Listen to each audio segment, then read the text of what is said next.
మాకు దైవమైనటువంటి తల్లిదండ్రులు. భగవంతుడు ఉన్నాడో లేదో నమ్మకాన్ని బట్టి భగవంతుడు వివిధ రూపాల్లో కనిపిస్తాడు. కానీ కళ్ళ ముందే కనిపించే దేవుడు ప్రతి ఒక్కరికి కూడా జన్మనిచ్చిన తల్లిదండ్రులే. జన్మనిచ్చిన తల్లిదండ్రులే దైవం.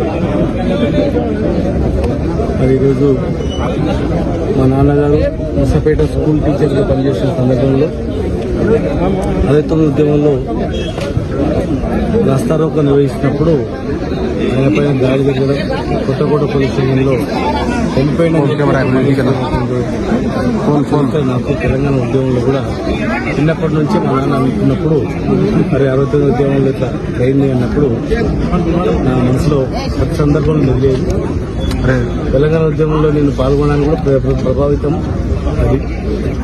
మరి ఈరోజు మా నాన్నగారు మా తల్లి గారి యొక్క విగ్రహాలను ఇక్కడ మా ప్రదేశంలోనే ఆవిష్కరించుకోవడం వచ్చినటువంటి మా పెద్దలందరికీ మరి ఉత్తరమాస ప్రతి ఇంట్లో పండుగ ఉన్న అందరు ఇక్కడ రావడం, నా మిత్రులు రావడం చాలా సంతోషం.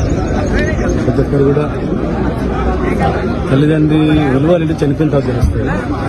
ఉన్నప్పుడు నిజంగా ఎవరికైతే తల్లిదండ్రులు ఉన్నారో వాళ్ళు చాలా అదృష్టవంతులు. తల్లిదండ్రులు బతుకున్నారు అంటే తల్లి బతుకున్నా తండ్రి బతుకున్నా ఇద్దరు బతుకున్నా వాళ్ళంత అదృష్టవంతులు ప్రపంచంలో ఎవరు ఉండరు. కనుక తల్లిదండ్రులు చనిపోయినగా పూజించే కనుక తల్లిదండ్రులు ఉన్నప్పుడు వాళ్ళని గౌరవించడం, వాళ్ళకు తిన్నరా లేదా చూసుకోవడం, ఆరోగ్యం మంచి చూసుకోవడం, ఉపవాసాలు దేవునికి ఉంటాం. కానీ అందరికన్నా ఎక్కువగా మనం దేవునిగా కొలిచేది తల్లిదండ్రులే. కనుక తల్లిదండ్రులు ఉన్న వాళ్ళు ప్రతి ఒక్కరు కూడా ఎక్కడ ఉన్నా దయచేసి తల్లిదండ్రులను జాగ్రత్తగా కాపాడుకున్నట్లయితే మంచి జరుగుతుంది, కుటుంబం మంచి అవుతుంది. తల్లిదండ్రులు లేకపోవడం మాకు చాలా బాధాకరం. కానీ వాళ్ళ ఆశయాలకు అనుగుణంగా నాన్న చిన్నప్పటి నుంచే ఎవరు ఆపదలు వస్తే సాయం చేయాలి. మా అమ్మ ఇంటికి ఎవరు వచ్చినా నేను అన్నం పెట్టాలని అని చెప్పి మా అమ్మ చెప్పేది. ఇంకా వాళ్ళ ఆశయాలకు అనుగుణంగా నాకు సాధించారు.